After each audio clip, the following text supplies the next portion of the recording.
Broadcasting from our subterranean studios in beautiful Paradise Valley, Pennsylvania, it's Business and Brain Tumor Talk, a unique show with topics to educate, inspire, and implement.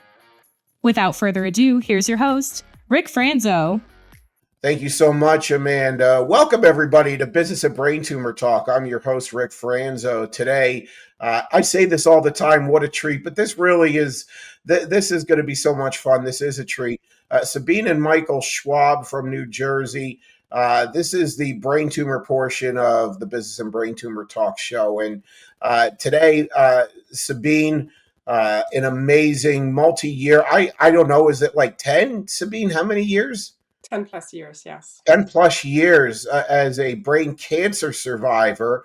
And Michael, her husband, amazing caregiver and just a great guy, sense of humor. So no jokes today, Michael. We're not gonna get into it because that'll be the entire show, is you telling jokes and me laughing at them, and that we'll get to nothing else. But it's such a pleasure to have you both here. Thank you so much. Sabine, the floor is yours. How did this all begin? What's the story, Morning Glory? Tell us about everything, and there's so much to get to, but amazing survivor right here, and so listen to this. It's going to be amazing. So, Sabine, how did this all begin? Hi, Rick. Hi, everyone who's listening. It's good to see you, and thanks for having us. Yeah. Yeah, So absolutely. I was trying to figure out when we first met, and I do believe it was in 2015. But my brain cancer journey actually started in 2014. So that's why I earlier said 10 plus years. I'm going on to 11 years. Cinco de Mayo, May 5th was my anniversary date for that. And life was pretty good before that date. We had moved from Germany. That's in case you wonder where our accents are from. We're from Germany, both. We had moved here 4 years prior, and for work reasons, we had got married, bought a house in Morris County in New Jersey, and I was pregnant. And it was only during my pregnancy when my health started to decline a little bit.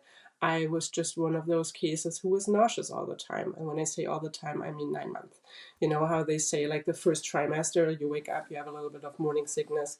That lasted for me the entire pregnancy. And on top of that, I had severe, what they labeled as pregnancy brain. My memory was just really, really bad. I became very sensitive to light, and no one attributed that these symptoms could actually be brain tumor related. It was only when when Clara was 5 months old, that I had a grand mal seizure. Now that was an event that I do not have any memory from. So I'll pass it over to Mike to tell a little bit about how that all went about.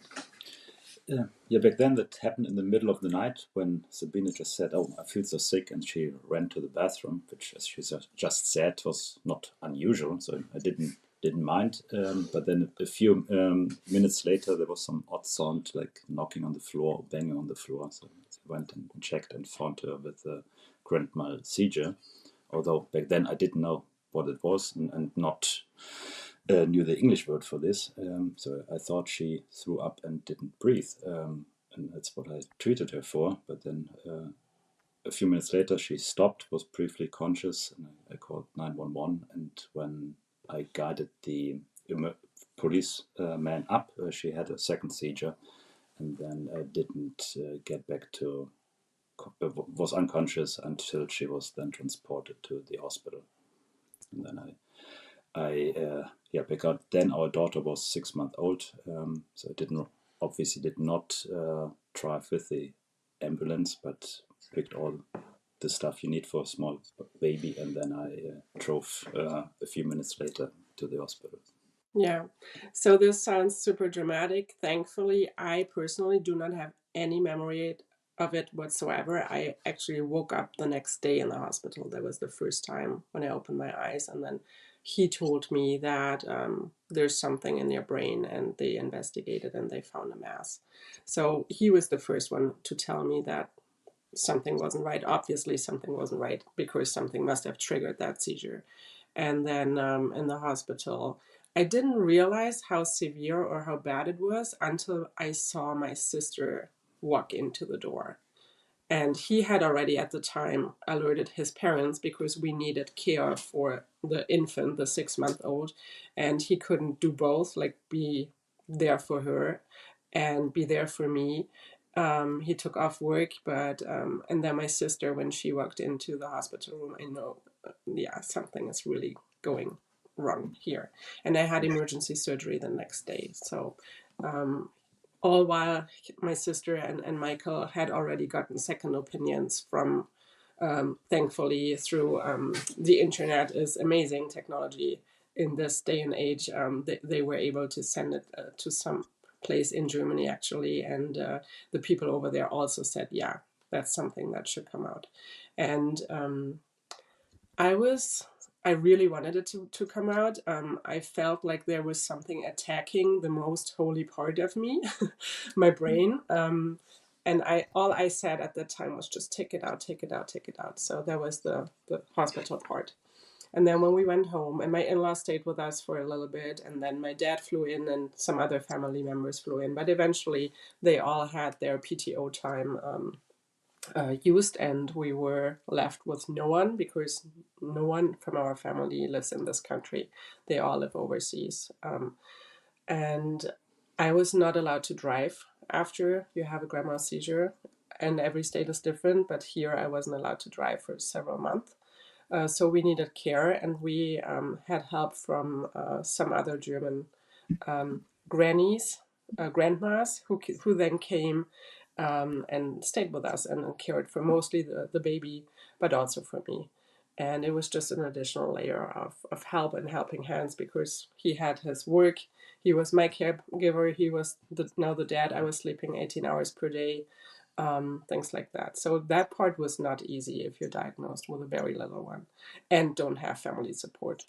Now, moving ahead, the pathology report took 6 to 8 weeks, I want to say, in order to know what they had taken out. The hospital I had my surgery at, they didn't know what it was, and they had shipped it. They told us to a special lab in Manhattan. We live about an hour outside of Manhattan. Mhm. Depending on traffic, can be 3.5 hours on a Friday. Yeah, for sure.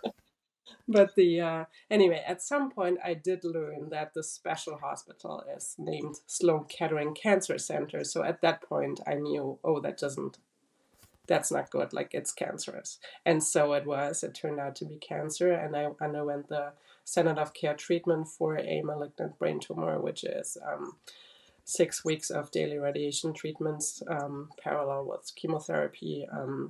And then I did a whole other year of chemotherapy, and I was diagnosed with something called anaplastic astrocytoma, wild type. The wild type back then was nothing that they had discovered or said that it's important, but research moves on over the years, and we now know that brain tumors are classified in IDH mutated and non-mutated, and the non-mutated ones are called wild type. Unfortunately, they are less favorable when it comes to overall survival. But I'm still here. I'm doing well. I do have cognitive impairments that allow me to not be as organized anymore as I used to be. But others who don't know that or don't know me well don't see this, and yeah, I'm pretty fortunate that I'm still here, and because we know, or if you are immersed in the brain tumor community and world, you know that the survival rates for that are not really well and good.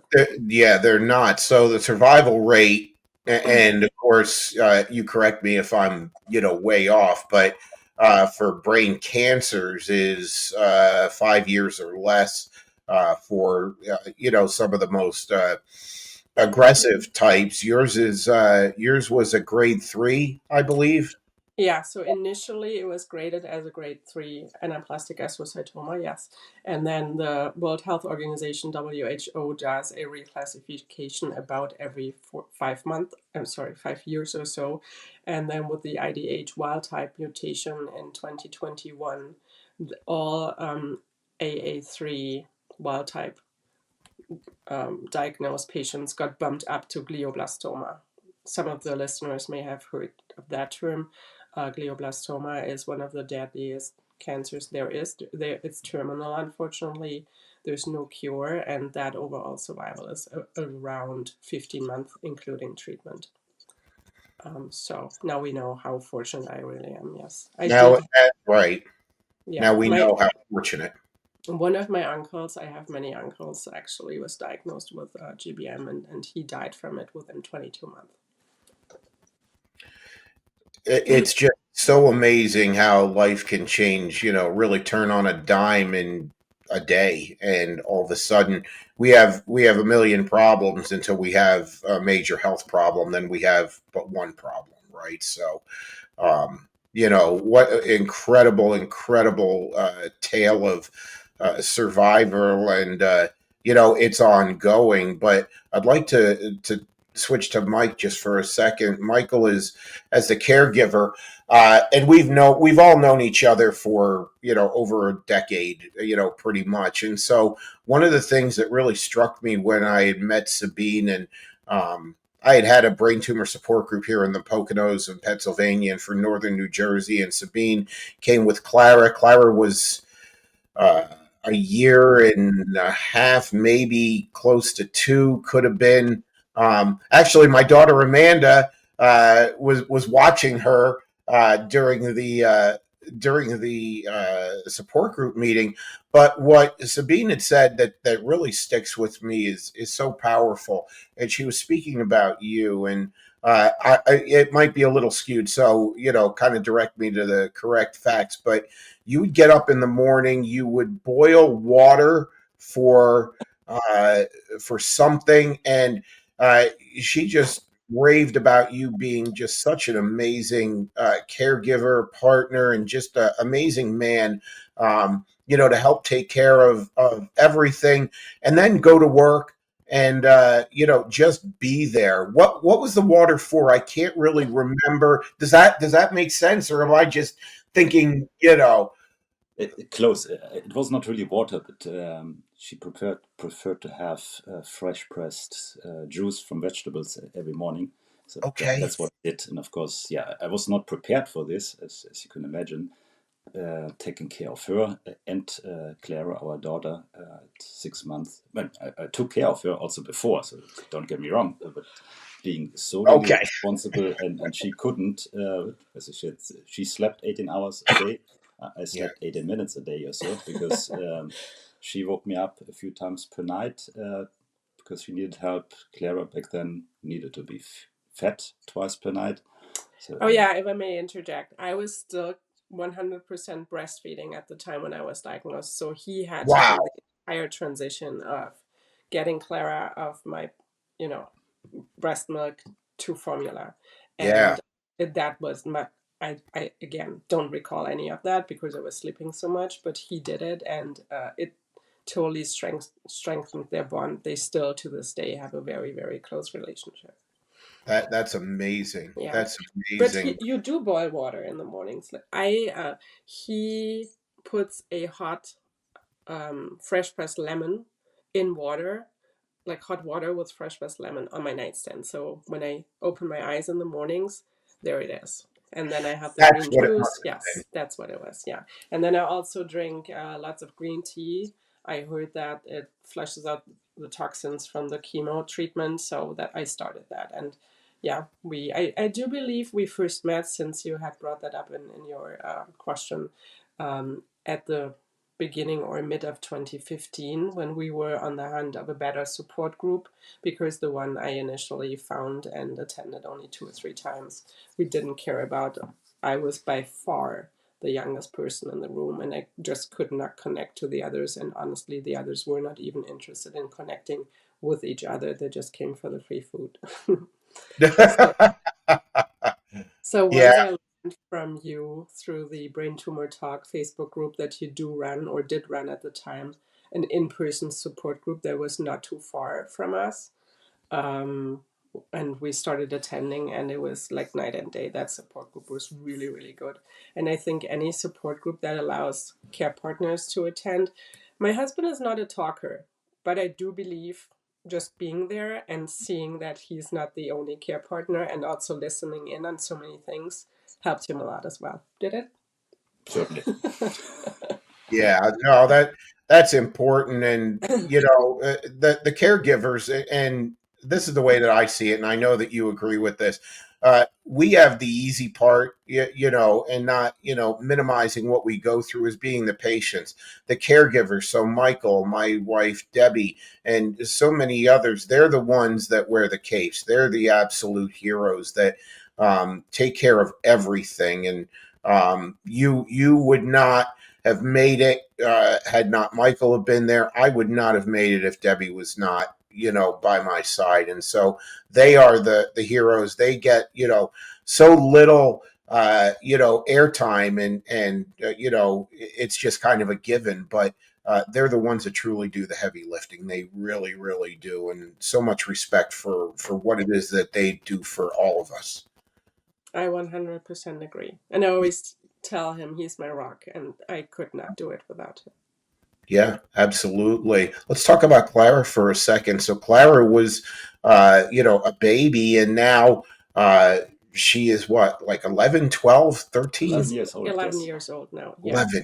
Unbelievable, right? And so how is this affected her in a way, knowing that you have this illness, and I'm sure as she got older she was more informed about what it is and the severity. And I think of my daughter and how much she was 11 when I was diagnosed, and just how that changed her and made her so much more empathetic, and so much more involved in a lot of the things that we do. Have you seen that with Clara as well? Yes, absolutely. So we never made it a secret that I'm sick.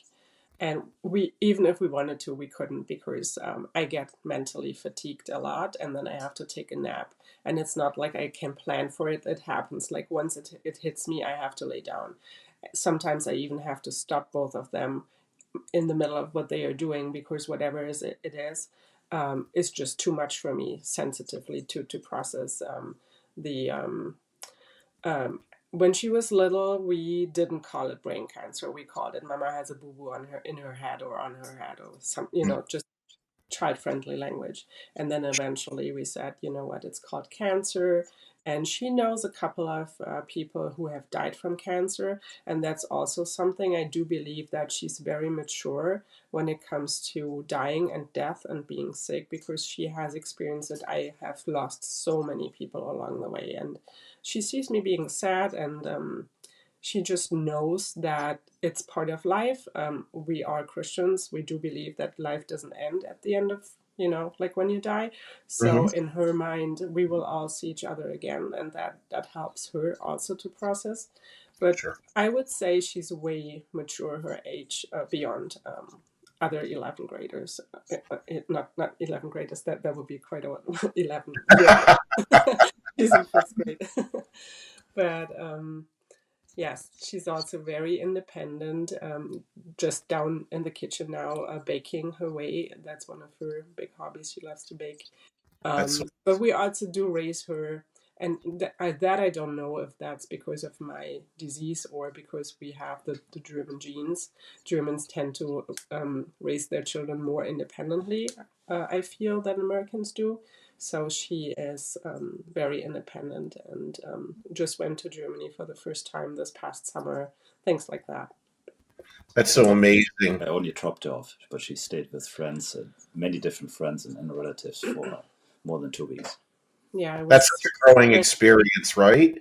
Yes, yeah, yeah. So she is, and I would not be surprised if she goes into any type of medical or caring profession when she's older, because she loves to take care of me. She used to play with her dolls, like took care of them, and whenever they were pretend sick and whatnot. I would not be surprised. We'll see. It's early to tell, but she has that very caring, kind personality. That's such a great takeaway. And myself being German, our kids were raised to be very independent as well. So drove across the country by themselves. Amanda twice actually.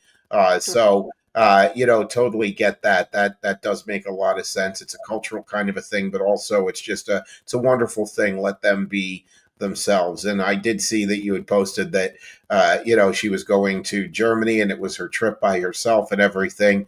And that was quite amazing. So growing up and being mature beyond their chronological years is just such a great thing, right? Makes them self-sufficient. They can take care of themselves, and that's always a great thing. Let's talk about your advocacy, because you are, if it's the American Brain Tumor Association, and I go onto their website, Sabine is right there on the cover with other, people that are in the brain tumor community making things happen.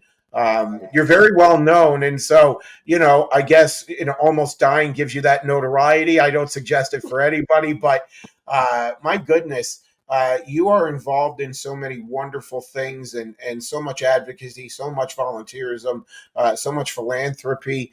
I think that's going to be the rest of the show, is talking about all of these things for these wonderful organizations that you're a It part of. may take a while if you ask for all the.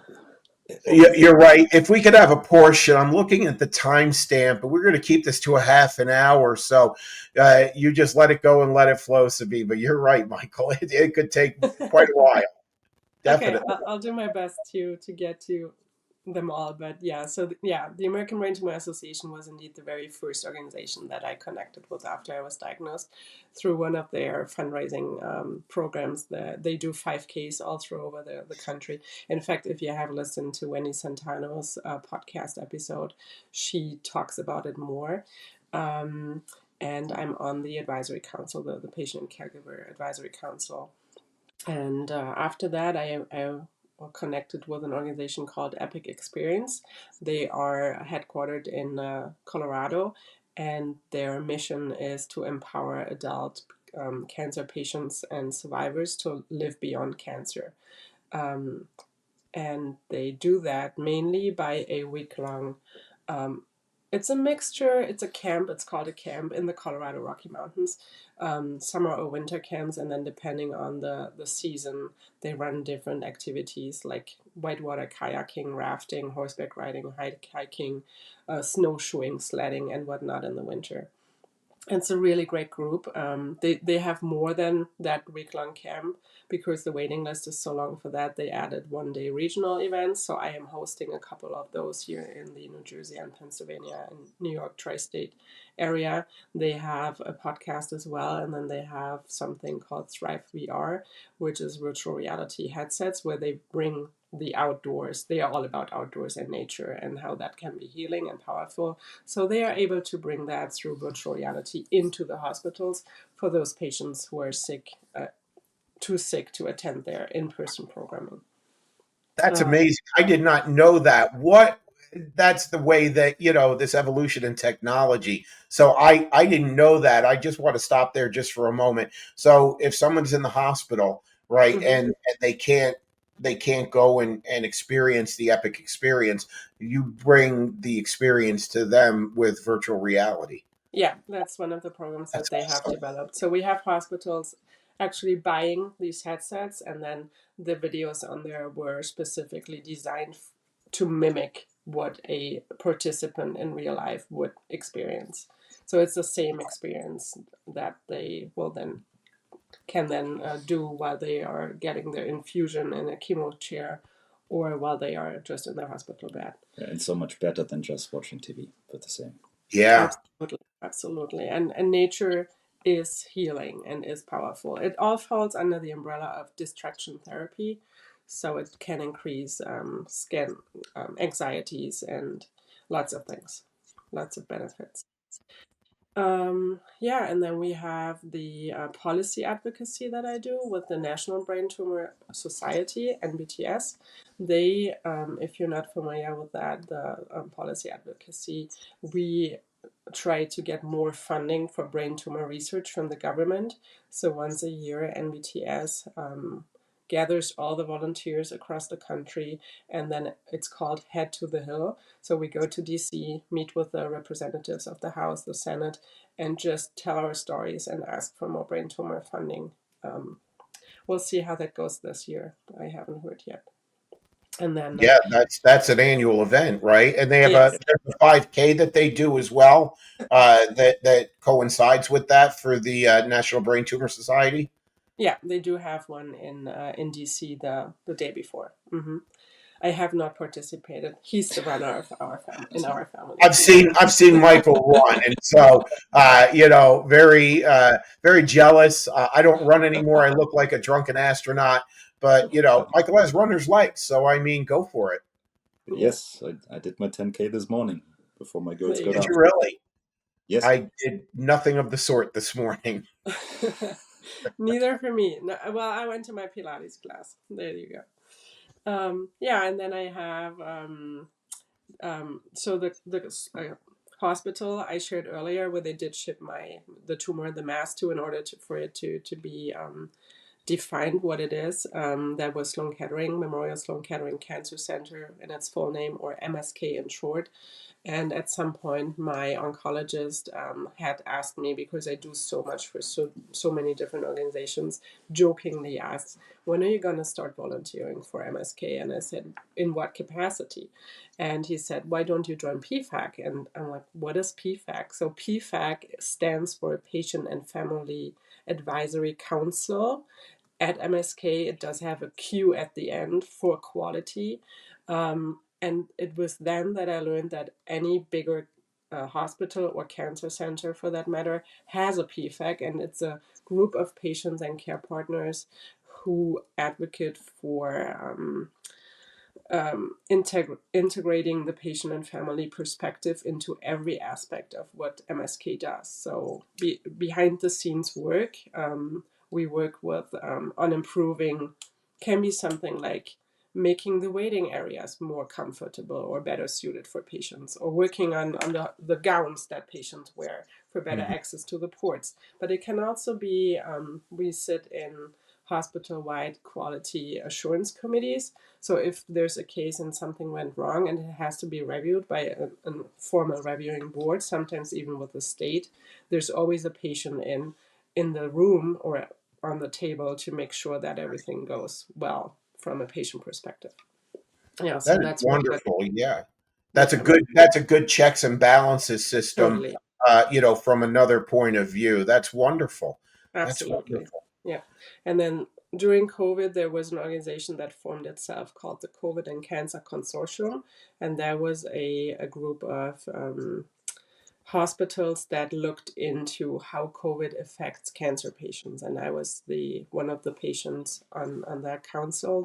We don't meet anymore because COVID is not as big as it was back then. But we try to um,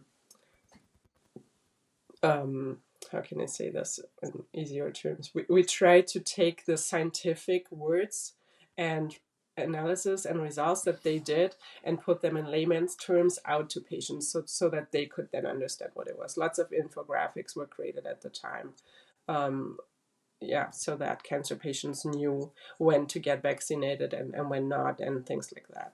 Everything that group found out, the COVID and Cancer Consortium, we try to distribute to patients.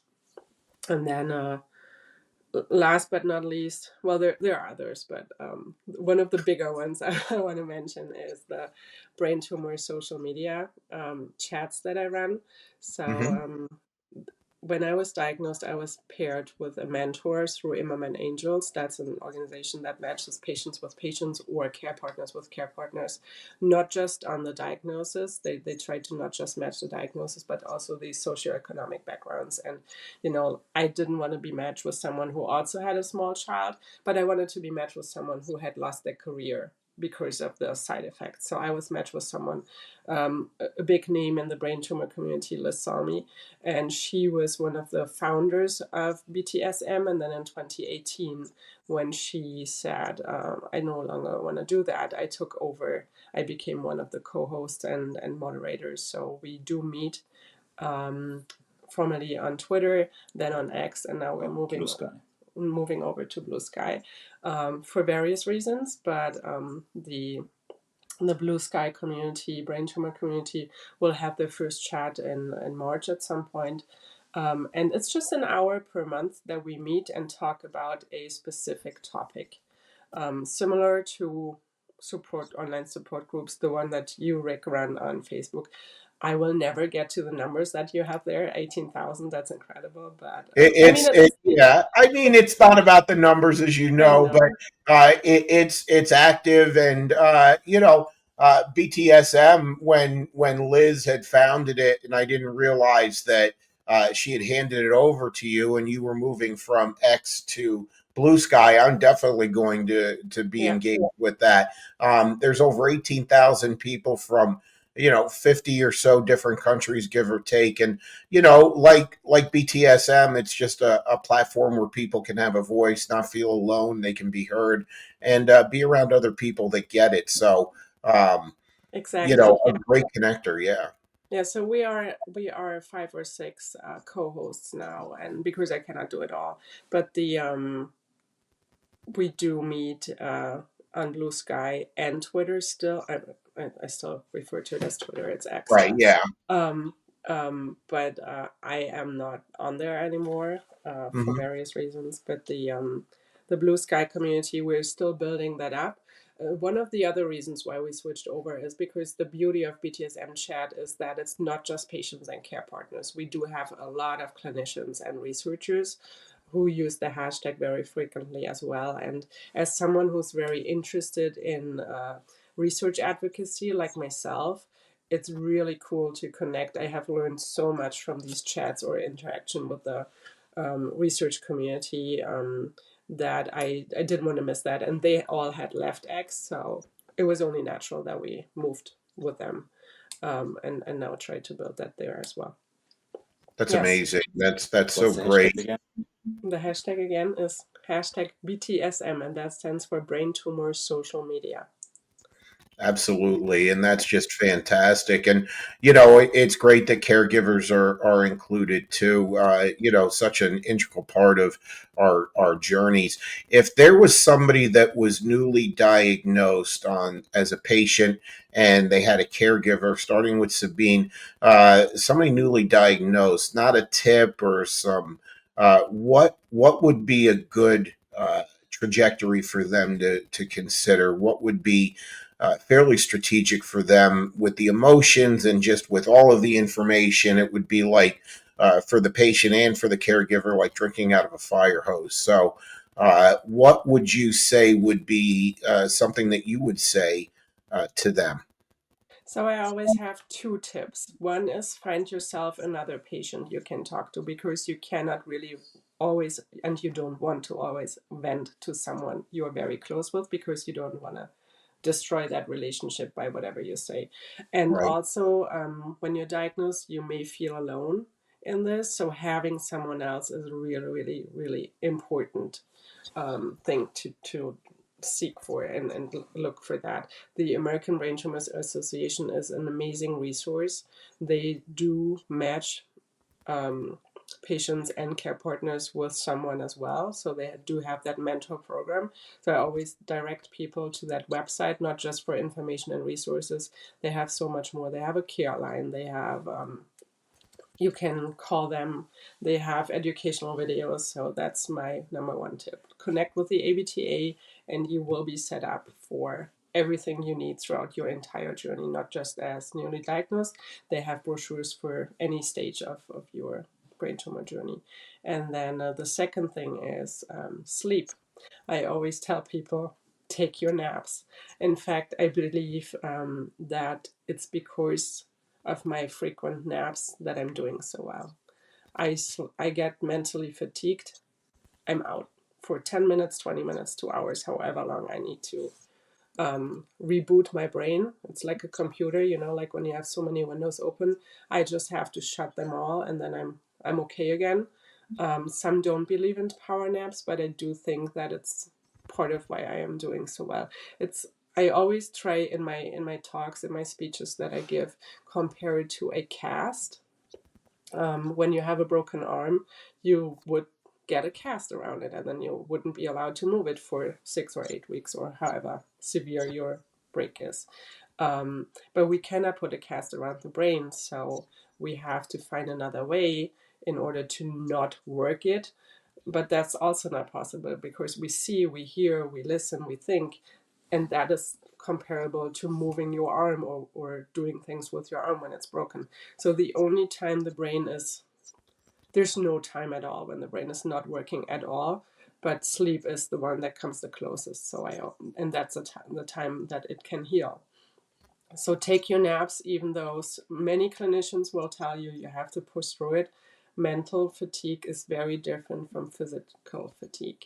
Physically, it's totally okay to push through, but mentally, I feel we can only do more harm if we do push through versus taking that nap. I feel you, sister. I took a nap. I took a nap before this show. There you go. I try to the beautiful thing about being in business for myself is I most of the time, not all of the time, can kind of create a space where I can rest, because my brain needs to reboot as well. So totally get it. Power naps they're gold for sure. So Yeah. that's some really good advice and good strategy for people. Michael, if there's a caregiver and they're feeling kind of alone, or for the newly diagnosed, what would you say to them? That's a good question. I think I had to be patient. Obviously, life changed. One has to accept this, although it can take some time. And as Sabine mentioned, after a while, when the scar is hidden behind the hair, one can't see anything. But there are impairments she has. I'm sure she will take a break after this session here. Sure. She does this regularly. Also, when she talks to others, they may not perceive that she's sick at all over many years, because they don't see what's happening behind the curtains. She occasionally needs help, but primarily just me doing things for her and taking breaks, making sure it's silent or loud with different flavors. But she tells me.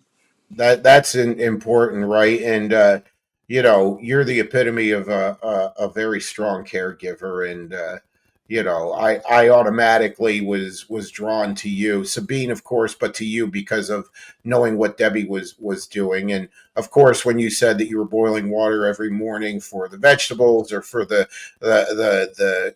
water with lemon, you put everybody in the room to shame, and so they knew where they had to level up. So that was a thing. This is fantastic. And so, as we conclude, is there any websites or anything that you would share? We're going to share it, once everything is produced and edited and everything else. There will be links, but is there anything that you can guide somebody to that's newly diagnosed, or maybe they've been diagnosed and they haven't really sought any kind of assistance, and it's out there? So where would you have them reach out to? I would go to abta.org. And as I said, they have it by stage of diagnosis, by tumor type. If you are interested in volunteering for a local event across the state, they have everything and anything that you can think of related to a brain tumor diagnosis and treatment. That's on the website. Excellent. That's perfect. Sabine, Michael, thank you so much for your time today.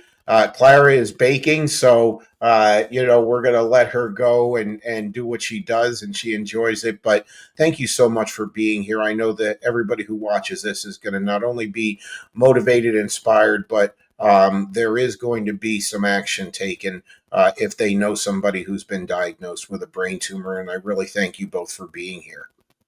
Thank Thank you, you so Rick. much. Thanks for having us. And that's our show for today. That's Business and Brain Tumor Talk. I've been your host, Rick Franzo. You have a great day, and everybody stay gold.